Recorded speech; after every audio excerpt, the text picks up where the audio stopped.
All right. Yeah. So, like Annie said, just before we dive into our panel, want to provide a little bit of context on what RFSI is, to prime us for hearing from some of these supply chain coordinators working in this area.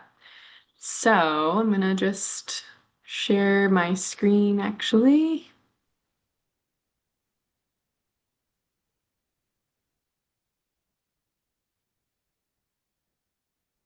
Great. So the Resilient Food System Infrastructure Program, or RFSI, was created by the USDA's Agricultural Marketing Service to strengthen what is often called the middle of the food supply chain. So in Farm to Institution, it's like what we call the two part. So rather than focusing on just production or direct to consumer purchasing, RFSI really targets the infrastructure, that connective tissue that connects the production and the consumption. So it supports aggregation, processing, storage, distribution, transportation, and value added production. So the goal of this program has been to create more and better market opportunities for farmers and food businesses while making our regional food systems more resilient. Um, I got this number on the USDA AMS website, that nationally USDA invested roughly 400 to 420 million across the country through state and territorial cooperative agreements through this program. And then states worked with interest holders across their states to identify priorities and distribute that funding through competitive grant programs and related technical assistance efforts. So while the funding source is federal, the implementation has been largely state driven, and each state was asked to assess its own supply chain needs and develop a strategy for strengthening regional food infrastructure.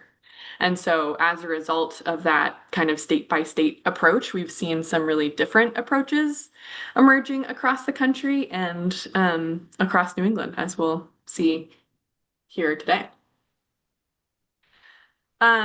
So this investment came at an interesting time for the food supply chain. The pandemic really exposed weaknesses in our food supply chain, and across New England, there have been, and across the country, there's been years of food systems planning that has really consistently pointed to similar bottlenecks happening around insufficient processing capacity, gaps in cold storage, which we've already covered in this webinar series, transportation challenges, limited aggregation infrastructure, and other barriers that can make it more difficult for local producers to access stable or larger markets. So today's panel is going to bring together supply chain coordinators who have been working on implementing some of this RFSI work in their states. So they've been working with farmers and processors, distributors, food hubs, state agencies, certainly community partners, to identify some of those priorities and then administer funding and think strategically about where investments can have the greatest impact in their states. And yeah, with that, I think I'll turn it over to our panelists, who I'm really excited to hear from today. I'll stop sharing my screen. And let me get back to my page with my questions here. So I think before we dive into questions, would love to just hear briefly from all of our panelists. If you could introduce yourselves, share what state you're coming from, what organization you're with, and just a brief description of your role. And then we can get into our questions. And not to play favorites, Michelle, I'll start with you. It's our main rep. Hey, I'm Michelle Webb with the Maine Department of Agriculture, Conservation, and Forestry, and the specifically Division Director for the Agriculture Resource Development Division, where most of the state's Department of Ag Economic Development and Marketing programs, including grants and loans to farmers and producers and processors, go through. And we manage the main RFSI grant pass-through from the USDA. Thanks, Michelle. I'll kick it over to Minnie. Good morning, everyone. I'm Minnie Leung. I am the Local Food Value Chain Program Manager. I sit at Rhode Island Commerce in the Food Strategy Department, and I am the connector between all the different entities, but particularly between businesses and buyers and distributors. Thanks, Minnie. And Julia. Great. Hi, everyone. I'm Julia Shire, she, her. I work for the Vermont Agency of Agriculture. I lead our market development team, and I'm overseeing the RFSI grant. We have some colleagues who are doing more of the supply chain coordination work, but I attempt to hold all the pieces in one place. And Julie. Hi, everyone. Julie Stelmazik with the Massachusetts Department of Agricultural Resources, MDAR. And I oversee the Division of Food Security, which was established a little over a year ago within the department. I'm stepping in for my colleague, Julia, who is our main coordinator for RFSI, but Massachusetts is hosting NIASDA this week right now. So I'm sure many of our colleagues are there. And we oversee coordination across food security policies and programs within the department, which includes resilient food supply chain. And we oversee a very large food security infrastructure grant, very similar to RFSI in Massachusetts. And so I get to work really closely with the team on that kind of mid-supply chain space. Thanks, Julie. Thanks, everyone. All right, let's dive into our first question. So this is going to be a bit of a tech challenge. I'm going to put it in our question in the chat, and then I'm going to share my screen so that we can all be looking at the chart that is relevant to this question.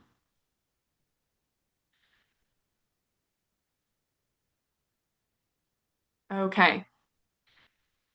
So the question is, New England states have all received funding through RFSI, but states have made very different decisions about where to invest those resources. What priorities, gaps, or realities in your state shaped those decisions? How do those investments connect to your long-term food systems goals? So if you all can see my screen, yeah? That's being shared. Okay, great. So participants, you can take a minute to look at those different decisions and how they've been allocated state by state. And let's hear from our panelists. Let's take it in reverse order. Julie, do you want to respond to this question first? Yes, sure. So I think like we're unique because RFSI came after we already had this food security infrastructure grant program. So we actually had a lot that we already knew about what was needed in the supply chain coming out of COVID. That was established with ARPA funds, and it was $25 million a year. So it was really massive. And so when RFSI came about, it allowed us to work in more nimble ways with the $3 million of that was allocated towards Massachusetts. So I wasn't here at that specific time. I was over in Rhode Island with Minnie. But what Massachusetts did was actually put out a survey to stakeholders and had some listening sessions. That was actually really helpful in shaping the program. And as we all know, navigating state procurement, it has to be a process that's very transparent and fair. And so that was really helpful with MDAR to be able to determine what was needed. A lot of the feedback that we got at that time was the need for equipment for farmers in particular because of the heavy match requirement for the larger infrastructure. And so that was a part of the design, is having like two pieces of, a certain amount allocated for the small equipment with no match, and then the larger infrastructure that I think was up to $500,000. But I think that also helped to build awareness for the program for folks to apply and get invested in some of the grants. But overall, the main, no surprise, I think we'll hear from the other states, it was cold storage for aggregation, distribution, season extension, and refrigerated vehicles transportation. Those were kind of the two big needs. And then the runner-up, the third, was value add processing. Yeah, no big shock to this group. Yeah. Thank you, Julie. I just want to take a second. We have an additional panelist who's joining us from New Hampshire. Rebecca, just to clue you in, we are sharing responses to this question that I'll put in the chat again for you all. And we've just heard from our friend Julie in Massachusetts, so you haven't missed much, and thanks for hopping on. All right. Alita, I want to make a quick request that panelists rename themselves with their state in their name so we can easily identify where you're coming from. Thank you. Call. All right. Julia Shire, do you want to go next? Great. Yeah, so we also put out a survey at the beginning once we got the parameters from USDA of how we could use the money. And very similarly, folks really needed processing capacities, a lot of cold storage, specialized equipment, and modernizing facilities was a really big feedback. Training, either for worker safety or food safety, was a lower priority. It felt like the infrastructure was really critical. And support for veggies was our highest need, with value add being the next, and then apples, dairy, and grains kind of tying for a third most needed industry to support. So we really wanted to capitalize on our supply chain coordination funds, which are the orange, which there is a max for what USDA allowed us to use, and specifically gearing towards some support toward food hubs that we are hoping for, both in grants and the supply chain coordination. That is an area that we have seen in a lot of reports and a lot of information from past grants, that food hubs are a great way to kind of make that connection to growing to larger markets, especially out of state. And I think some of the other pieces that came out in our initial surveys was this perpetual conversation of, have we maxed out local markets? Do we need to get to larger markets in, Boston or New York? How do we do that? What are the barriers? So we really wanted to invest a lot in the infrastructure grants, even though we know equipment is critical, but felt like those more complex, higher dollar amount grants might have the biggest impact. And then I also believe that we had a good chunk for admin, really wanting to make sure that we had the staff support to really do some holistic work, knowing that it was going to be a long and potentially complicated project, wanting to give as much support to grantees and partners as possible. Yeah, that makes sense. Minnie. So I wasn't around when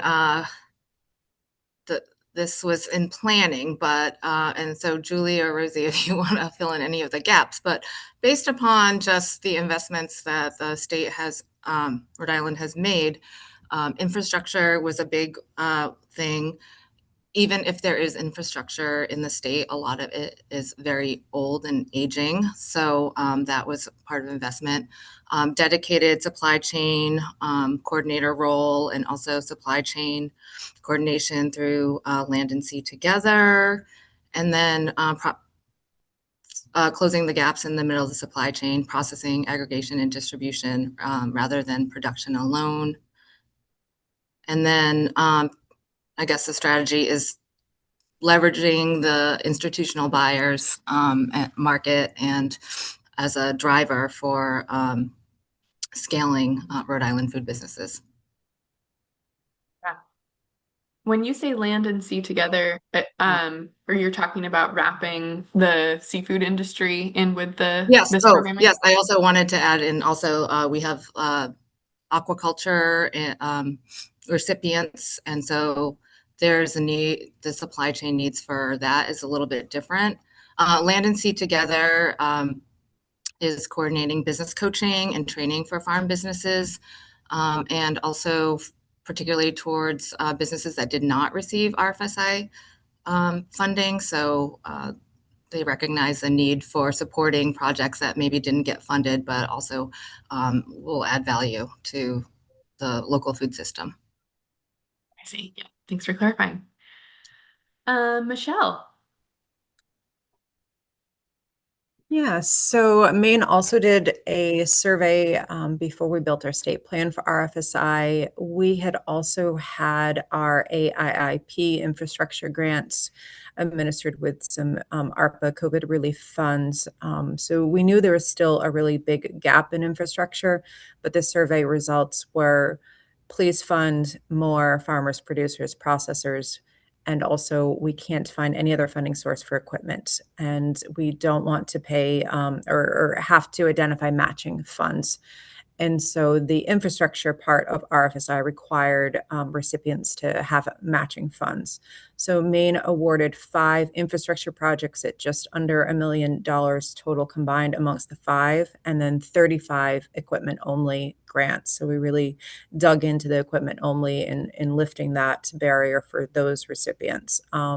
We hadn't had grant funding for aquaculture yet. So that was a big learning curve. And it came following some new Vibrio rules and regulations about how soon shellfish has to be cold in cold storage and distribution as well. So it was great timing for aquaculture. We had 7 aquaculture recipients.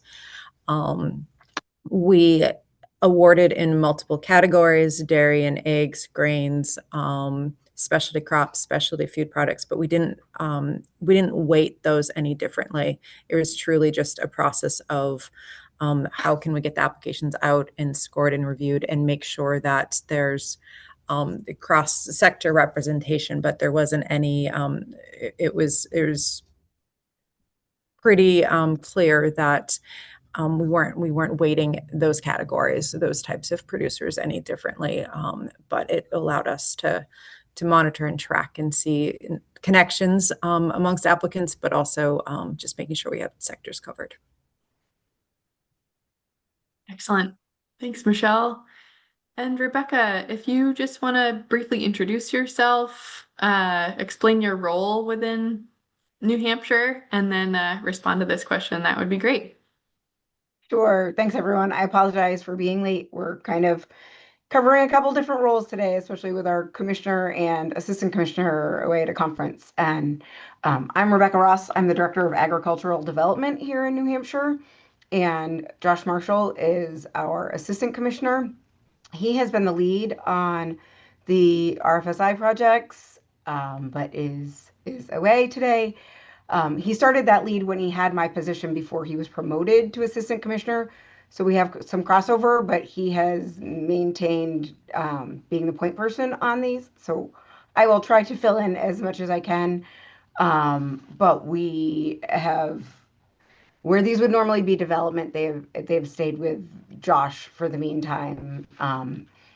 But we work hand in hand with a lot of our other grants with the RFSI projects. So to start the process, we did similar to other states with having listening sessions and doing an online survey. We work really closely with UNH and our cooperative extension and facilitated the listening with them.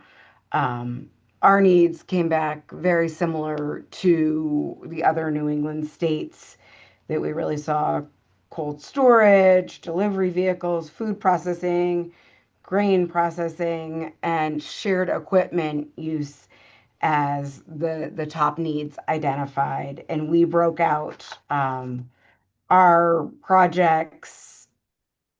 So about $1 million for infrastructure, $1 million for equipment, and $500,000 for supply chain coordination. A lot of that work being done with UNH, and that totaled about 5 infrastructure grants, 17 equipment only grants, and then work and technical assistance on the other things through the supply chain as well.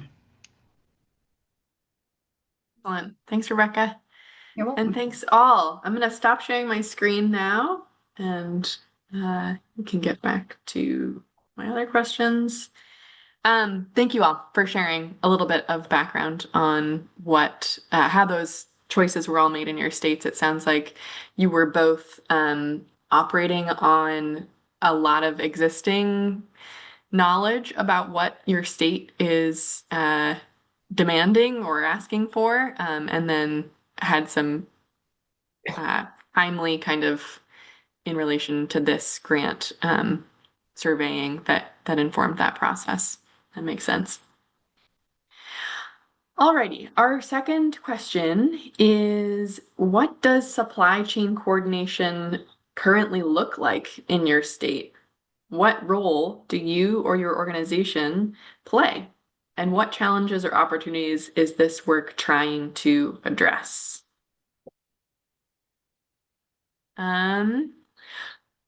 Julia Shire, do you want to kick us off? Sure.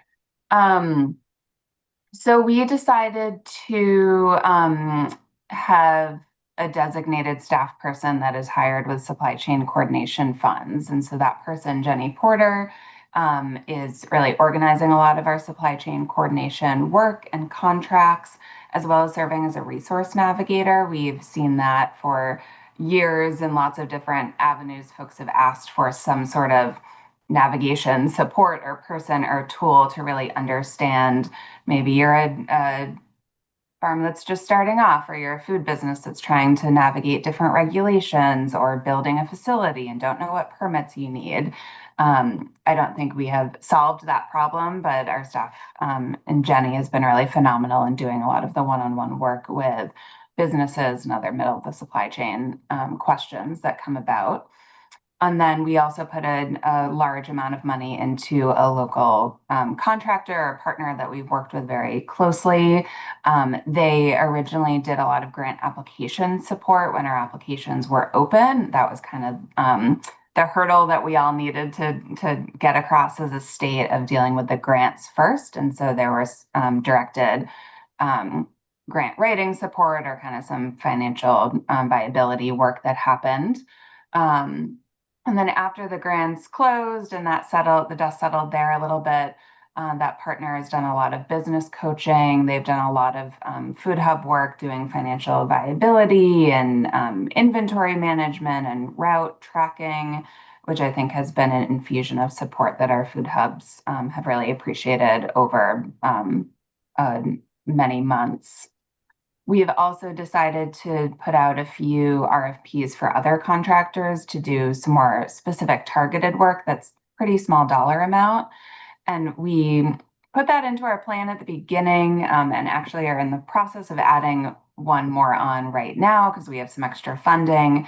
And that's actually been kind of a fun surprise to be able to really craft those partway through the grant, of not needing to have it figured out at the beginning, but have those be really responsive to how are things going, what are the needs that are emerging, what are the partners talking about now than what they were talking about in 23 or 24. One of those was around produce wholesale access, and the other one we're just developing right now, but we think it's going to be around food safety for food hubs, because there's a lot of federal compliance regulations that are changing, or aggregators that are approaching thresholds, or markets that are really changing what they need for market access, even if they're otherwise not required to be in compliance. So we're really excited to kind of marry some of the expertise of our regulators and different divisions, folks in other agencies like the Department of Health, and really trying to kind of bring that together in a little bit of a roadmap for some of our aggregators. And then we also just went out to Montana with all of our food hub executive directors and toured some really amazing partners out there. Just great to have some time together. And hosted a food funders forum back in April in Vermont to really bring together a lot of the funders and look at the funding scene, especially now as we're moving away from those post-COVID plethora of dollars into this new scene of how do we speak about food system funding needs in kind of a new and a fresh way, and what are the true needs across the state. So we really see ourselves as facilitators, really also bolstering our internal knowledge of resources and needs so that we can attempt to continue this work even after the funding ends. Great. Thank you, Julia. Sounds like a really wise mix of like kind of big picture support and then also that really important individualized kind of TA support. All right. Minnie, would you like to respond to this question? Yes. So my role has been focused on producer readiness, buyer, connecting with buyers, and then relationship building across the value chain. There's our approach is to plug in and amplify. So embedding coordination into events that were already previously happening here in Rhode Island. So working closely with the Rhode Island Farm and Seed to School Network for institutional supply chains, and then Hope in Maine, which is an incubator here in Rhode Island, working with food manufacturers and brands here. I guess I was lucky because I was given a lot of latitude. So I think the approach in Rhode Island is very broad and needs-based. It's not just about connecting a business with a buyer, but funding, technical assistance, matchmaking, and also I think really what's important is being able to help create transparency and leveling the playing field for the different businesses, particularly with distribution and working with institutions. So I collaborated with Hope in Maine for the tabletop show. So we were able to bring more distribution partners to join the show and really kind of over the last 2 years grow the show, casting a wider net and having more buyers. And then also producer readiness, which I will probably talk about later on, about the Ready to Grow Rhode Island program that we piloted here in Rhode Island. Awesome. Thanks, Minnie. Thanks for the teaser. I'm excited to hear more about that. And great to hear that you have really taken this approach of plugging into the existing network of opportunities to leverage the work that you're doing. Rebecca. So I think that when we get together with the New England states, it really is interesting to hear how different our state is or looks, particularly the organization. So within the Department of Agriculture, we have two positions that do this work as well as a number of other roles. So we don't have a coordinator that is dedicated to supply chain. We have a part of a couple of different positions. With that, our role really looks like connecting the resources that we do have, like the RFSI resources, with UNH or with other partners to roll that work out. We don't have dedicated staff here that can focus on it day to day in the same way other states do.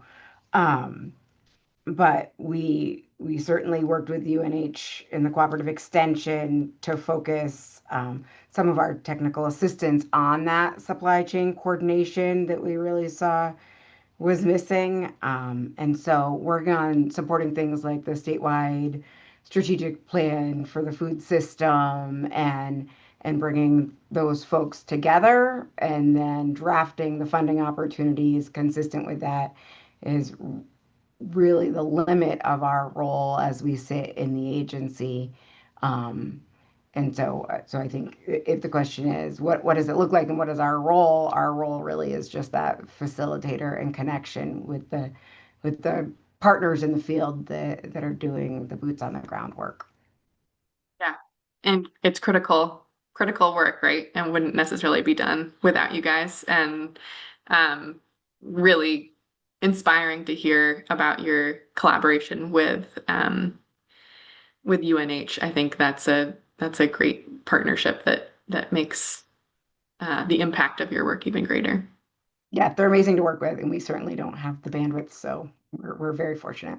Yeah, that's what it's all about. Michelle. Yeah, so our commissioner felt it was important to have all the funds pass through as grants. We didn't have any supply chain coordination funds approved by the USDA, or we didn't request any. And then we had a staff person that we had funding through RFSI for, and she was great, but only stayed with us for a couple months. So we're in the process of pivoting the funds for her position over to some supply chain coordination work to wrap up this year. And we're working with existing partners that the Department of Ag had already that's doing things like this presentation today. And the Kneading Conference that's happening in Maine in a few weeks. And so I'm trying to target wide cross reach, but not reinvent the wheel, letting folks that are doing this important work give them a little bit of the share in our leftover money so that they can keep on keeping on. Yeah. Awesome. Yeah, I mean, we could have taken in millions and millions of dollars and still had plenty of requests for equipment and infrastructure, right? So yeah, definitely understand the urgency around that decision, and it's cool that the department has been able to pivot and do some of that supply chain coordination support at the end of the project. Julie. Yeah, I think it's so great actually hearing, like, just kind of reflecting on the past few years of us all working together. And I love just hearing again what all the other states are doing. And we get to keep working together. I think, like, I would say RFSI just expanded our community of practice through NEFNI, through the New England Feeding New England, and we've gotten to connect in person. And we, New Hampshire was able to, with the NEFNI partners, we all met in New Hampshire and talked about these supply chain investments last year. We're going to do that again this summer. So it continues, even though the funding is running out, we built things and we made connections. And I think that is not going to change. And we're going to continue to work together. In Massachusetts, this came at maybe perhaps across New England, across the country, it came at a really, really important time, this kind of investment, because we were facing really high levels of food insecurity. We still are with the current Trump administration and the cuts, the severe cuts to food assistance programs and rising costs of living. So we're still in that period, but at the same time, we had this unprecedented investment of state and federal funds. And I feel so inspired by what we all were able to do in Massachusetts and across the region. And I don't know who designed this program, but I thought it was genius that they coupled infrastructure with people, with human capital, right? And really thinking about that supply chain coordination piece, because they're so essential, because you build the thing and then, leadership changes, infrastructure gets old, or you build the fancy new distribution center, but then you can't get access to the buyers, right? And we've all seen that happen. Or it's not the right spec, or you don't have the right size truck, and you don't know how to get into that market.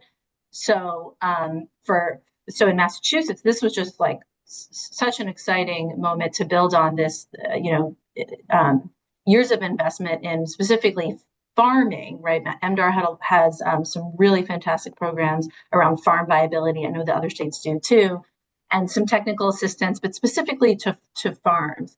And so this allowed us to expand into other sectors, to the other kind of like food system sectors. So the supply chain coordination piece, I think, in Massachusetts is that even though there's this cliff that we're all like falling straight off of with funding, I think it's still an exciting time, because what we're able to do with some of these funds is to do some work, continue to do some convening. So we haven't spent down actually all of our supply chain coordination funds.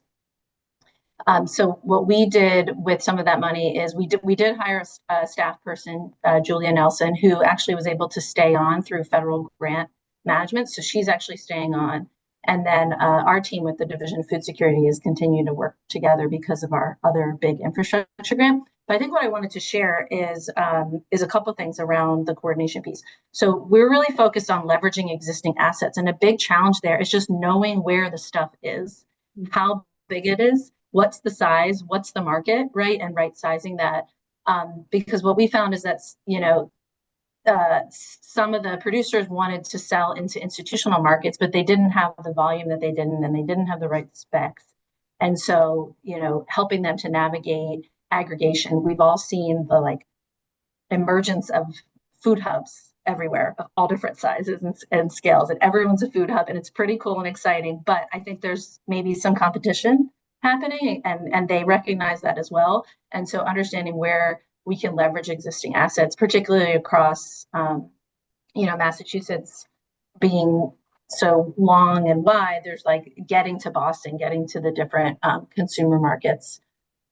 So that's a space that we're doing. So we were able to hire a consultant that actually helped us understand if we were to build a tool or a database or a platform, what would that look like, and how do we not duplicate what's already happening? And that was something being, in state government within the agency, we really wanted to be careful not to duplicate what was already happening, but to lift up and leverage existing resources within our rigid procurement system. So we're actually in the process of doing more of that this summer. But one example of something we did, for instance, is Massachusetts has a large state funding bucket for the food banks. About $50 million a year in the last few years has gone to the food banks to purchase and distribute food across the state because of the growing need of food insecurity. The food banks have made massive efforts to actually prioritize a huge chunk of that funding for local producers, farmers, and fisheries and local food businesses, which is really exciting. But it's hard to navigate that system, and it's really different from farm to school, as you can imagine. So, for instance, we hosted a roundtable where we brought the buyers from the food banks to talk about food bank procurement and what that looks like. And it's a very, very large scale facility in Boston, and they distribute to all the other food banks and pantries. So that's one example of something that we did, is we tried to bring these mid supply chain food hubs and aggregators and distributors, not necessarily the farmers and the fishers, but those mid supply chain folks, to understand, similar to the farm to institution space, right? How do you get into that market? Who are the buyers? What are the food safety requirements? And so much of it is just knowing people. So that's one. And then the other thing we're working on is actually having a database of a map, more or less, of where the durable, long-lasting infrastructure is. We didn't want to map transportation because it changes every day. We didn't necessarily feel like we could map things that we didn't have information about in the private sector that's always changing. But we knew that we could map our grantees, RFSI, and the Food Security Infrastructure Grant, which is another 600 projects.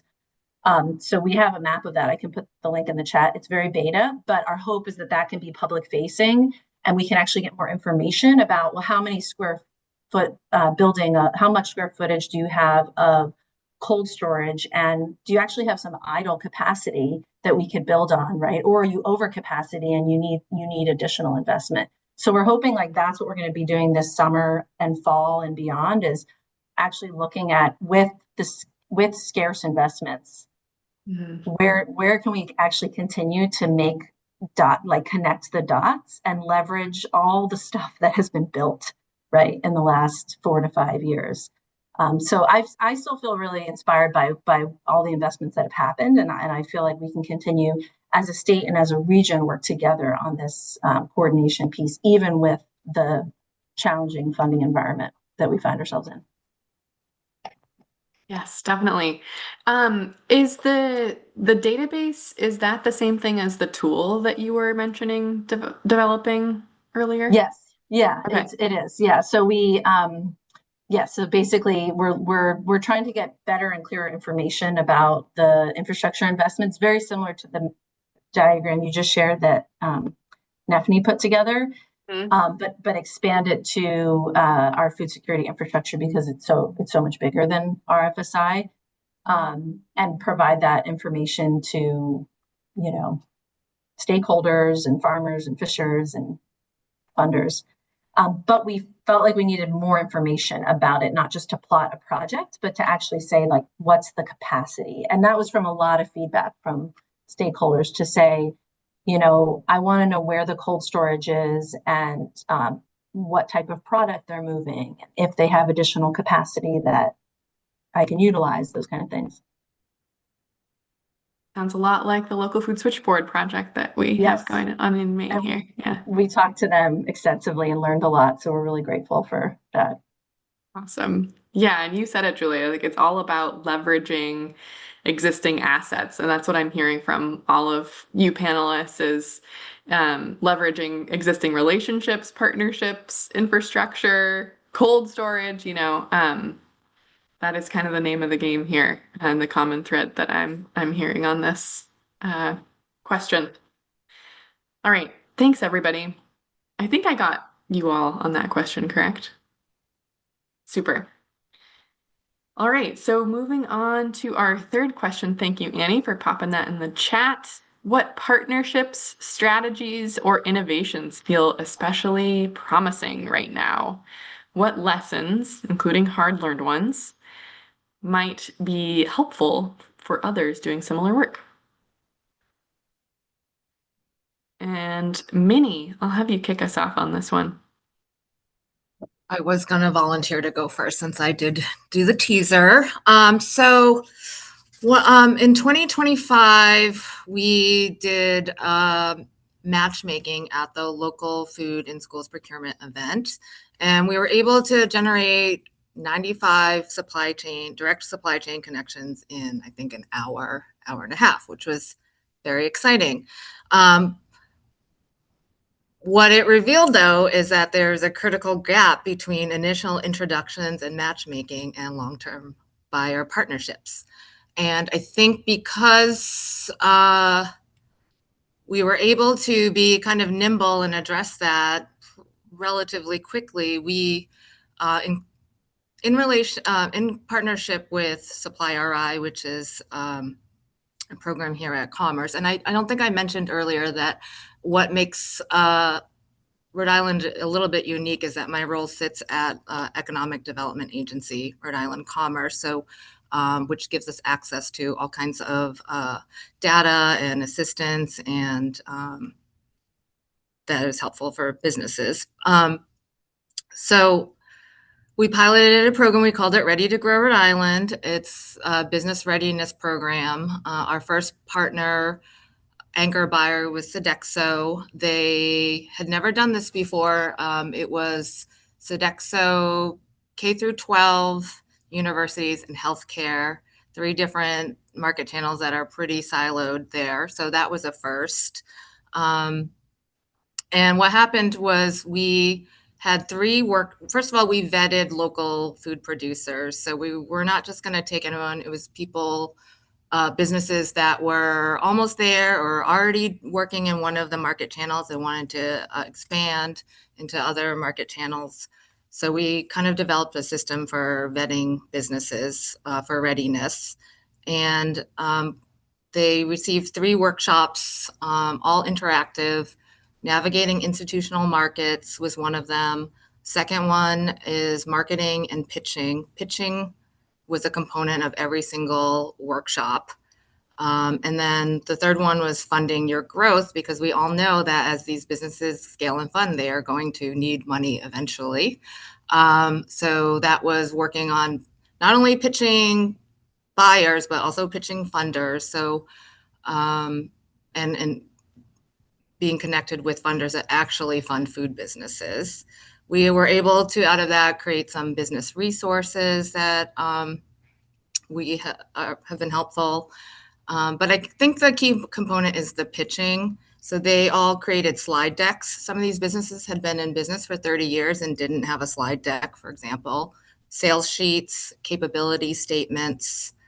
In 2026, we did a very like truncated version of this with Chartwells at the local food and schools procurement event. So there we go. We tailored, like Sodexo wanted to do it virtually, pitching. Chartwells wanted to be in person and invite all their chefs, and they wanted to taste all the food and have a very, tactile experience. So that was one thing. We were able to meet the buyer's needs on what they wanted and how to receive this information and pitches. And then, so far we'd had 14 local food suppliers across 2 cohorts. 37 individual buyers and distributors participated. That was the other thing. We required that their distributors participated as well, which was nice. And then, yeah, we've had really good early results of that. And we see this as, being able to use this kind of pitching model to other markets as well, not just schools, not just institutions. It could be distribution, retail, food service. But we've had some really great early results. One business, actually an RFSI grantee in Rhode Island, pitched Chartwells in January of this year, and their cornbread was in 27 schools by April. And they plan to partner for the 2026-2027 year. So another business will be on school menus this coming fall. Local potato processor generated 25,000 pounds of additional sales for 2026. So we're seeing a lot of really early results of this and hope to build upon that. Really exciting, Minnie. I love, getting those stats is great. I'm curious about how you figured out that it was this like marketing pitching piece that was the missing link, or like the reason that these relationships after introduction weren't panning out. It's not that they weren't necessarily panning out. Many of them do fizzle out. One of the things is we wanted to make sure the producers were ready when they had an opportunity to talk to buyers and knew what what their value proposition is.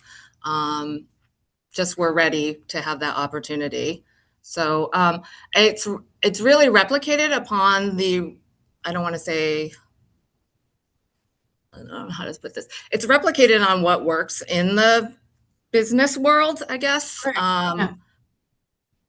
When basically I was essentially acting as like a free broker in a way. And this is how you get into stores, is your slide deck and pitching sometimes.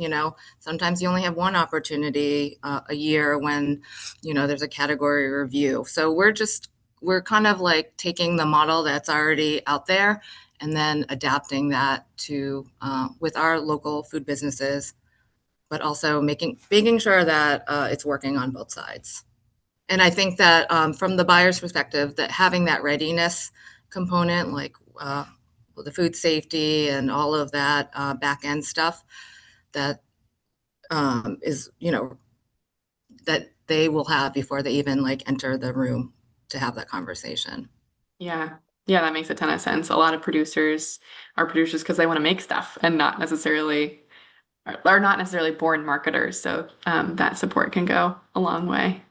I also think too, for the producer side, sometimes they are concerned about being able to scale or quantity, but it also, it's kind of like a balance. You want to balance what the market opportunity is for them also, and how it can really change and transform their businesses with also the amount of work that it's going to take. But the producers that we were lucky, the producers that we work with are all like wonderful to work with. And I think what happens also is that once they're in the program, they can pitch to every other market channel that we, they don't have to go through hours and hours and hours of workshops. I really wanted to make the training really effective. And so I've been able to kind of go a little bit deeper with some of these producers because, once they've been through the program, they get, I had one business that pitched both Sodexo and Chartwells, and will continue to pitch other businesses without having to invest a lot more time and energy. Mm-hmm. Yeah, ready to go. Awesome. Great. Michelle, let's go to you. What partnership strategies or innovations feel especially promising right now, or lessons learned? It's all really exciting, and the connections with the supply chain coordination partners and the matchmaking activities are always super exciting. So glad we could pivot some of our resources to supply chain coordination. I mentioned aquaculture already, so that was something new for the department. So exciting because it was new. And one of the things that we are excited or hopeful about is a lot of communication from recipients that when we applied for our equipment, we said we'd be willing to share the equipment with others and help solve some of those gaps in needs, or think about creative ways to use equipment that's designed for this thing, but actually tumbles and peels beets really well, and just other examples. So hopeful that even after RFSI ends, that we can keep having those conversations and coming up with connections and trainings, because what does insurance look like? What does, liability and moving that piece of equipment around, or having somebody from a different farm or processor come to your farm to use that. So lots of questions, and we know there's answers out there, but let's connect some of those resources and tools and answers to the people that are curious about it in Maine and New England. Absolutely. Yeah, getting the equipment is just the first step, right? And then Yeah. all of those other questions come after. Rebecca, let's go to you. Sure. So partnership strategies or innovations, I think for us, it all starts with, or what we really focused on in the beginning was that partnership and using some of the funds to help support the New Hampshire Food Alliance, which is part of UNH, creating the statewide food and agriculture strategic plan, facilitated a lot of the other collaboration and continuity and relationships that we needed. So by slowing down and listening in such a structured way, hopefully we've developed those relationships and those work groups and those different areas within the strategic plan that will continue to operate and go forward, to make sure a lot of this work wasn't a one-off, or wasn't, we learned a lot, but we don't take the next step forward. So I think the continuity that we created by having the resource and the focus on that strategic plan, and then making sure that the investments going forward reflected the priorities identified by such a broad community, is how we're going to get to the smaller projects that find that gap in the supply chain, that shared processing or shared storage that we know we need in a certain area, because it was part of that broad level goal, and then the identification and the involvement of the people that are in that area, rolling out to technical assistance or a smaller plan. Some of our technical assistance being website and social media classes to get some of our smaller producers more connected or advanced, to much larger projects. But I think our biggest lesson is the amount of time we asked people to put in was extremely valuable. And if we keep going back to that as we move forward, we'll have that continuity and continue that progress, instead of having one more plan that gets shelved. So, before being in this position, I was at HHS and Department of Justice, and a number of different projects and plans that get created and looked at and then shelved, and we don't go back to as we continue to move forward. So our partnership with the folks that help pull it together, the work groups that are continuing, and that slow initial investment, I think, is what we've really learned from over the last few years. I want to just dig in for a second here on what you feel like the difference is with this strategic plan versus the other plans that you've seen, and why you think it has longevity versus the ones that get shelved.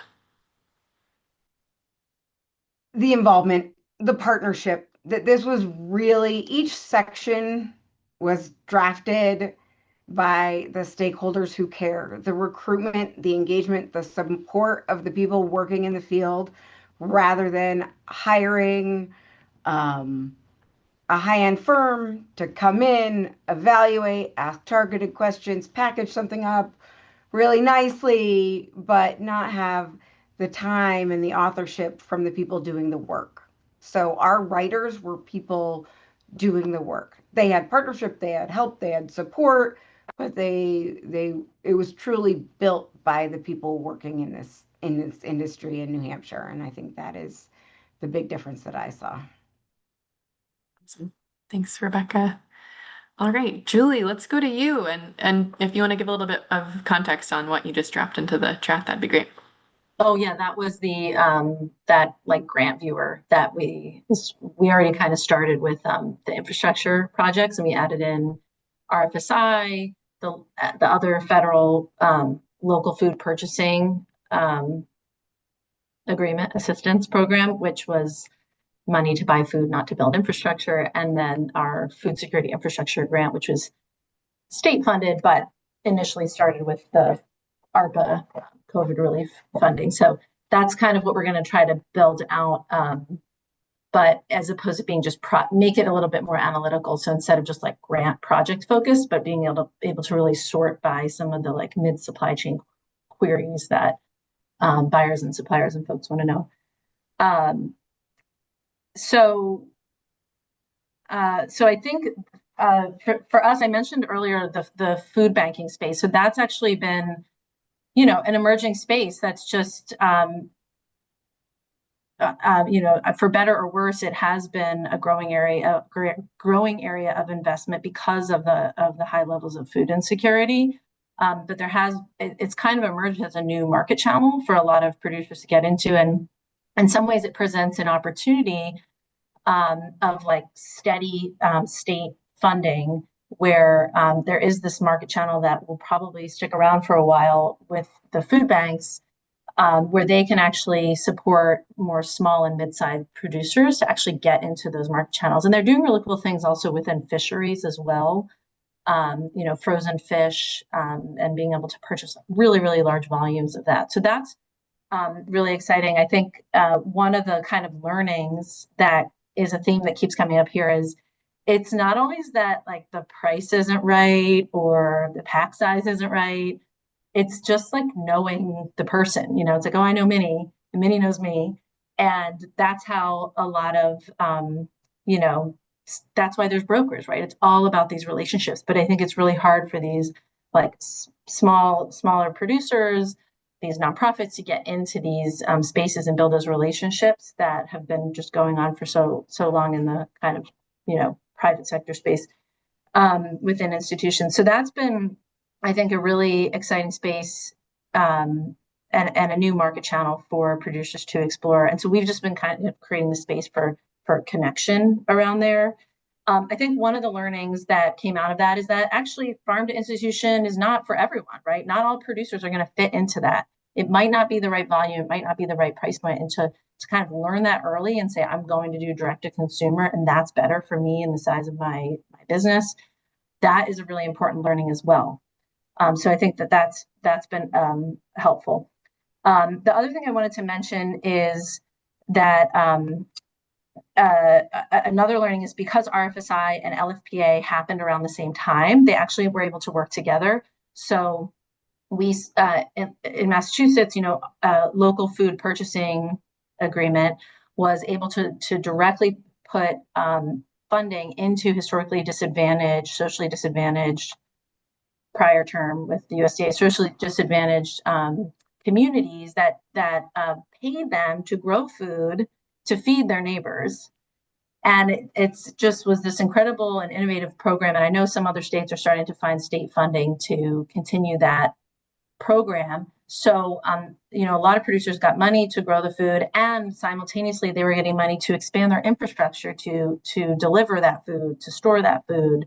And so it's so they really, really work together. And I think that was a learning that's like, you can't just fund infrastructure, right? You also need to support kind of like the whole continuum growth, particularly for those producers that are don't have as many resources and time and et cetera to access those markets.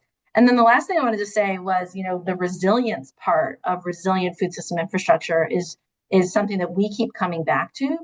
And some of the feedback we've heard is that these investments, yes, they stimulated economic development. Yes, they supported farmers to have more farm viability and access new markets. But during the continued turbulence we find ourselves in, particularly in the fall with the government shutdown, and the 10 days or so that people were not receiving their SNAP benefits, was absolute turmoil I think for all of us experienced that with constituents. So we actually got feedback that some of the infrastructure investments actually helped to blunt that impact, because they were able to use, for instance, a commercial kitchen, thanks to state and federal funding, where they pivoted and were able to provide meals, for instance, to kids who went there for, kids and their families, to feed them meals throughout for dinner. For instance, when they came and picked up their kids at school, they were able to send them home with like 3 days of food. So those are the kind of things that maybe is not a surprise to those of us working in the food system, but like food is critical infrastructure, and we need to think of it just like we do with like power lines and water pipes and sewage.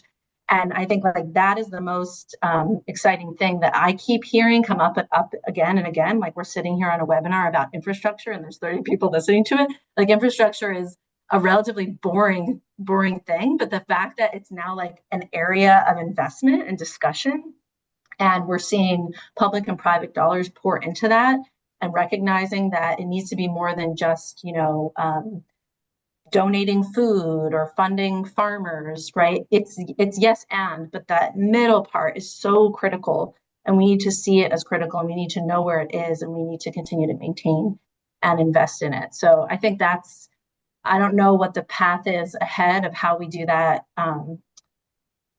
exactly, but I know that we need to do it regionally. It cannot just happen at a state level, just like energy can't happen at a state level. And I think that's what's really exciting about, even you bringing us together today and the work of NEFNI, is that we're really thinking regionally. And I know New York's on the call, and they're doing really, really cool stuff, and have a huge agriculture industry as well. Anyway, so I think those are some of the like innovations that have come out of this period. Thanks, Julie. Yeah, really well said. I love your comparison between other critical infrastructure and food. It's not the way a lot of us think about that, but you're spot on. Julia, I think we've lost our question up here in the chat, but we're talking about partnership strategies, innovations that feel promising right now. Yeah, love what everyone shared. I think the first thing that came to mind for me, which I've been just chuckling at, is just having this shared language of middle of the supply chain. I feel like we've said it like 8 billion times in the last few years, but I remember when we first put it out and people were like, what are you talking about? What does this mean? And the definition was long and convoluted, but it does feel like there's been some shared understanding of what is the importance of the middle of the supply chain, what are the components there, and what is the infrastructure, people power that's needed to make that like middle part work. And then we've also just had some, like, they sound very basic, but just the importance of like one-to-one technical assistance that you can put on like big, beautiful workshops or, webinars that are amazing, but kind of that like kitchen table approach of like, let's just dive into your financials, or let's look through the routing of where your truck goes, and just the value, I think, of being able to fund some of that in Vermont has been really meaningful. And I feel like we've had a lot of communication with our grantees, maybe more than typically, because there's been a lot of changes, there are a lot of nuances of this program. And it's just been really lovely personally just to like get to know some of these businesses more intimately and really kind of understand, like we're going through some budget revamps right now, and I'm deep in the weeds of how have things been changing based off of tariffs or what you're realizing that your business needs. And it's nice to have that relationship building with different businesses. I think some lessons, not surprisingly, that this federal funding is not always the perfect match for the scale and needs in the New England states. I think especially not having direct to consumer be an allowable cost, or really understanding that a refrigerated vehicle is probably going to be used for, 4 different things throughout the week. And so one area I think that the New England groups have been working hard at is, how do we gather the data and the impact and the storytelling of what this did, maybe what the gaps were, and how to support or advocate for more and better funding for the future.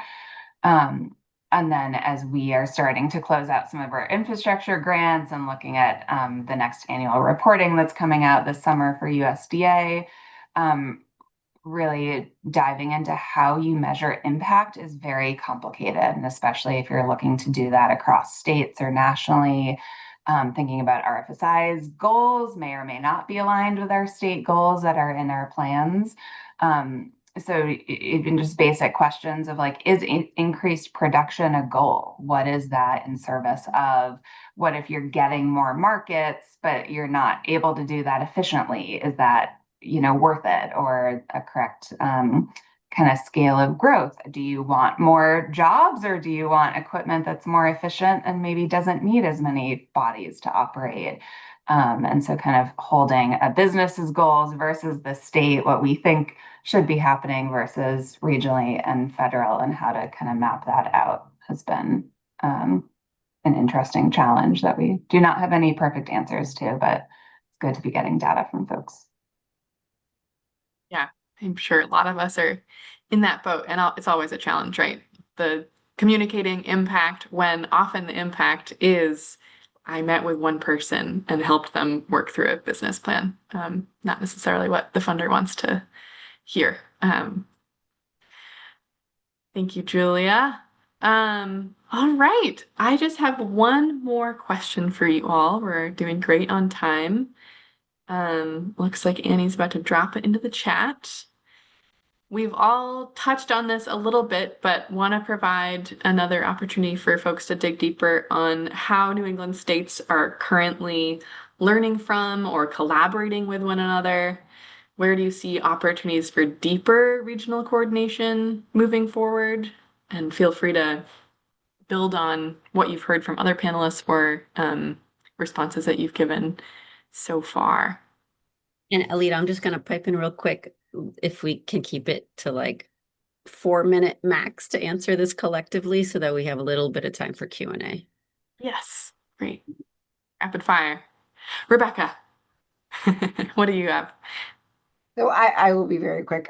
When Josh and I thought about this, we really just want to continue meeting with other states. I think the lessons learned and the collaboration is great. So even without funding, we certainly have the capacity and the desire to continue to meet. And I know we have a meeting coming up scheduled in August, but that partnership with the other states is our best resource as we're trying to do things for the first time here. Yeah, great to hear. Minnie. Yeah, I just want to echo that.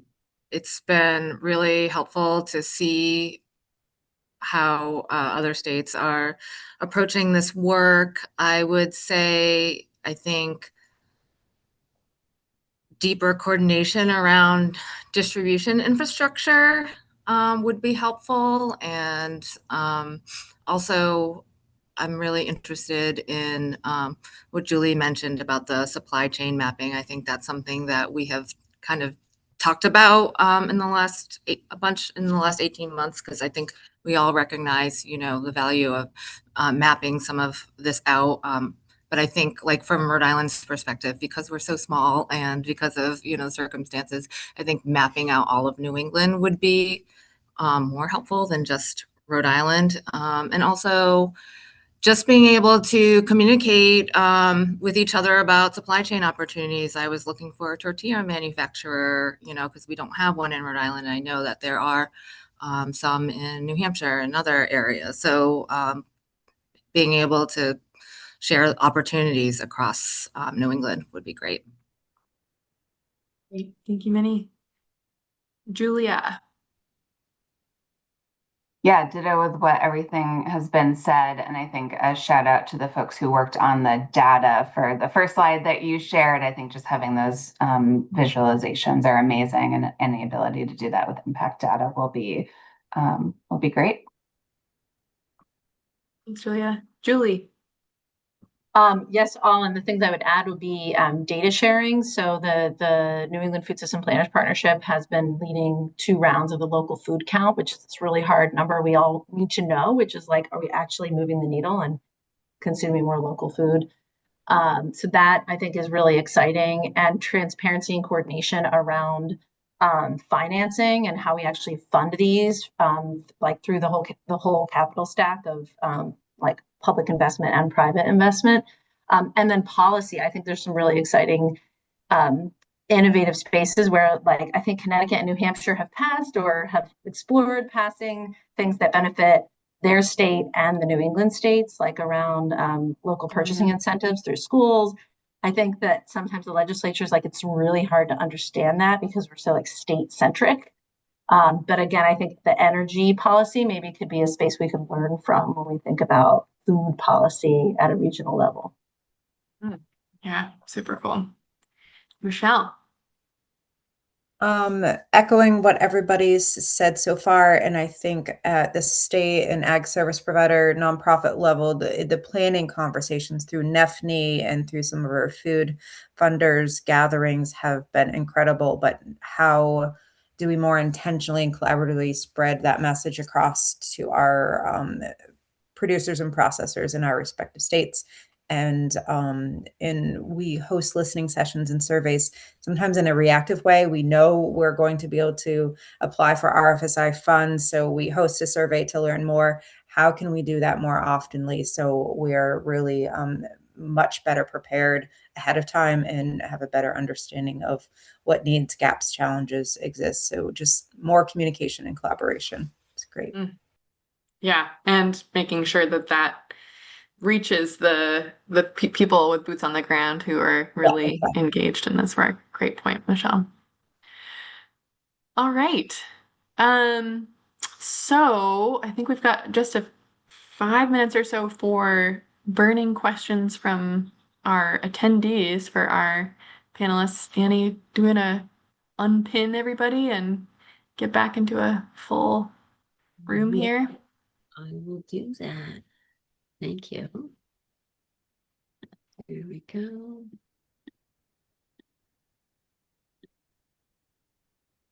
And okay.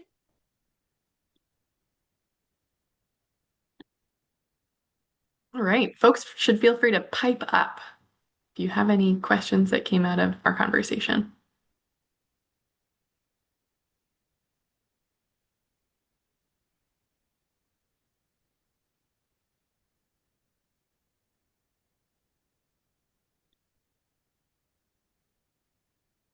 There is one in the chat from Rebecca Harrington about ways we could scale lessons learned from some of the marketing, like TA approaches, to provide other avenues of support to existing efforts. So like the MAFCA and petitioning to Hannaford's grocery stores and other TA efforts. So probably along the lines of the regional coordination efforts. But if we got a little more organized, anyway, just thoughts on that.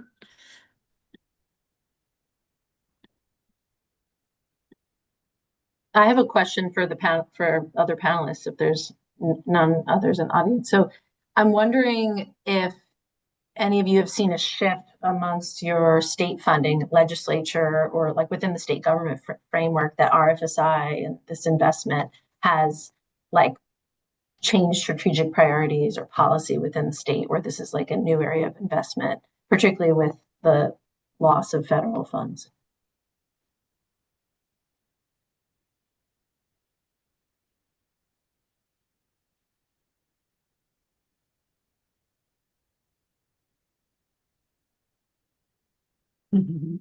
Maybe not. Maybe a no. I'm going to take that as a no. Okay. Are you seeing that, Julie, in your state? Yeah, I think so. I think because we had FSIG, the Food Security Infrastructure Grant before that, that was it. I don't think RFSI was the one that drove it, but I think it just continued to advance it. But what we're seeing is things connecting, like universal school meals, and I think COVID, the level of investment from COVID really catalyzed a lot of that. Like HIP, the Healthy Incentive Program, I know some other states have, that's funding has doubled for that. So there's just been overall more investment. But there needs to be more focus, I think, on infrastructure. There's a lot like more downstream consumer levels and upstream at the producer, but still, I think more in that middle. Caitlin, you have your hand raised high. Hi, Julie. I'm Caitlin from Rhode Island, just so people who don't know me. I'm at the Rhode Island Department of Education. And Julie, you might have just answered my question, but when you were talking about the disruption last fall with the SNAP benefits being delayed and the government closure, you mentioned the investments from this grant program sort of helped with that disruption. Could you provide more examples or details on that?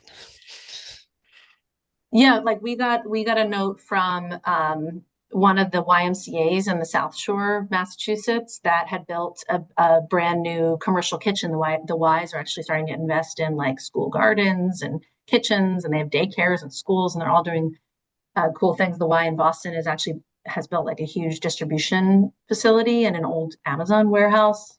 Kind of cool, but their executive director sent us a note and said, the investment in the commercial kitchen allowed us to be immediately ready for when SNAP benefits got cut off, and they started to provide breakfast, lunch, and dinner to send home with the kids at the end of the day for like a whole week or something. So they were just like ready to go and had like all the infrastructure ready to feed their community because of that kitchen. Awesome. Thank you. All right, well, it's that time. I'm gonna drop into the chat our impact survey. If you have just a minute to provide some feedback on there, it helps us make the case for keeping things like this going. Want to thank all of our panelists so much for your thoughtful responses to all of these questions, for being here today, and for doing the work that you do to support our regional food system. Thank you all for coming. Annie, any closing thoughts? No, just so great to hear all these wisdom, and thank you panelists for taking the time to prepare and show up. So good to have you on. And DACF as well. Thanks for sponsoring this whole series. Thanks, Michelle. So processing work group folks, stay tuned for what the future holds after this webinar series. We're excited to respond to some of the things that we've been learning from all of our panelists during this 6-part series. Enjoy your lunch, enjoy this beautiful sunny day in New England, and we'll catch up soon. Thank you. Thank you, everyone.